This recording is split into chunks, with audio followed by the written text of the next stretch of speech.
अगर दिल में जज्बा हो तो सब कुछ मुमकिन है, ऐसा ही करके दिखाया है हिसार की रीना भाटी ने। और इन्होंने जो है लद्दाख की 2 चोटियों पर जो है फ़तह हासिल की है। और हमारे साथ इस वक्त मौजूद है, इनसे जानना चाहेंगे किस प्रकार से जो है लद्दाख की चोटियों पर जो इन्होंने फ़तह हासिल की है। तो रीना जी, आपने किस प्रकार से जो है ये जो 2 चोटियों पर जो फ़तह की है लद्दाख की, तो इसके बारे में सर मैंने रिसेंटली में अभी माउंट कांग्यात्से और माउंट जोजांगो को फ़तेह किया है, जिसकी अगर बात करें तो कांग्यात्से की जो हाइट है वो 6250 मीटर है, और जोजांगो की जो हाइट है वो 6240 मीटर है।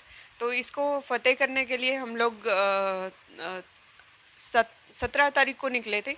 एक माउंट को फ़तेह करने के लिए हमारा जो सबमिट रेशो था वो कम से कम 13 से 14 घंटे का था, क्योंकि काफ़ी लेंथी था।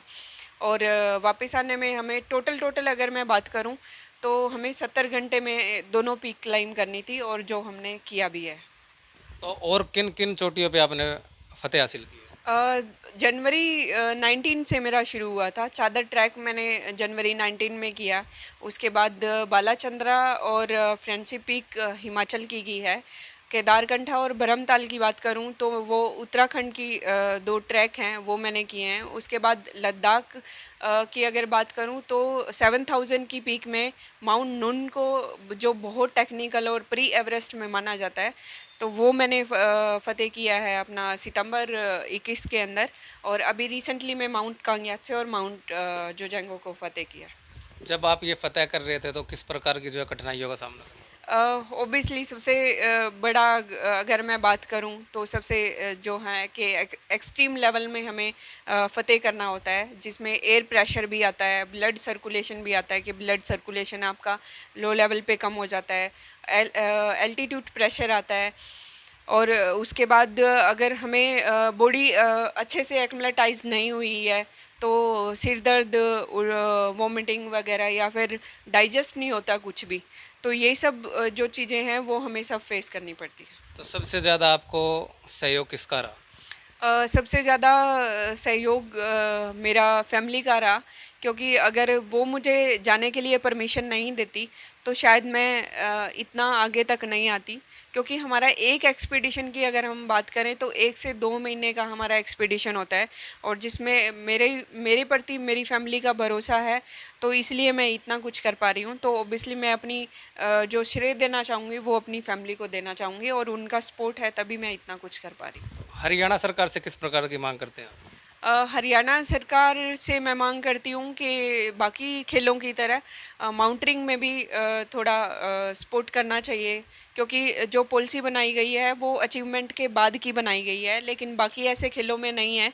तो मैं सरकार से यही अपील करना चाहूँगी कि माउंटेनिंग के क्षेत्र में कुछ चीज़ों की पॉलिसी बनाई जाए, ताकि हम जैसे लोगों को, जो मिडिल क्लास से इतना स्ट्रगल करके इतना एक यूज़ अमाउंट जो यूज़ होता है इसके अंदर, एटलीस्ट उसको थोड़ा सा सपोर्ट मिल सके। आपका अगला लक्ष्य अब क्या रहेगा? मेरा जो अगला लक्ष्य है वो दुनिया की सबसे ऊंची चोटी माउंट एवरेस्ट को फतेह करना है, और मेरी दिलो इच्छा है कि मैं अपने देश का झंडा वहाँ पे लहरा पाऊँ। हमारे साथ इस वक्त रीना की मदर है, तो इनसे हम जानना चाहेंगे जी, जिस प्रकार से जो है रीना ने जो फतेह हासिल किया, तो किस प्रकार का माहौल है? बहुत अच्छा माहौल है। बहुत गर्व है अपनी बेटी पे, और गर्व रहेगा। सबकी बेटी है, सब मदद करो।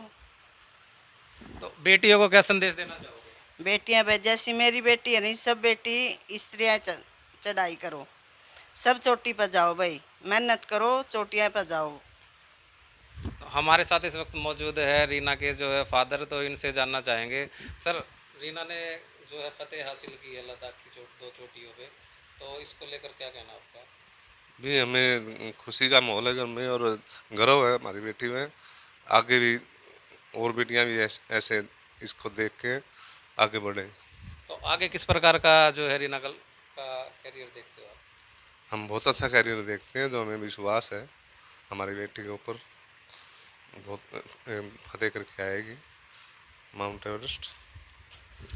तो ये थे हमारे साथ रीना और उनकी फैमिली। तो रीना ने साफ तौर से यही कहना है कि जिस प्रकार से जो जो खिलाड़ी जो है वो इस खेल के अंदर आ गया है, और जो हरियाणा सरकार है वो इनकी कुछ मदद करे, और इनका जो अगला लक्ष्य है वो माउंट एवरेस्ट को जो है फतेह कर जो है भारत का जो है तिरंगा फहराने का है।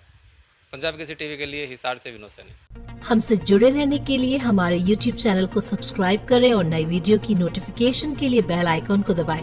अगर आप ये वीडियो Facebook पर देख रहे हैं तो लाइक जरूर करें और ज्यादा से ज्यादा शेयर करें। धन्यवाद।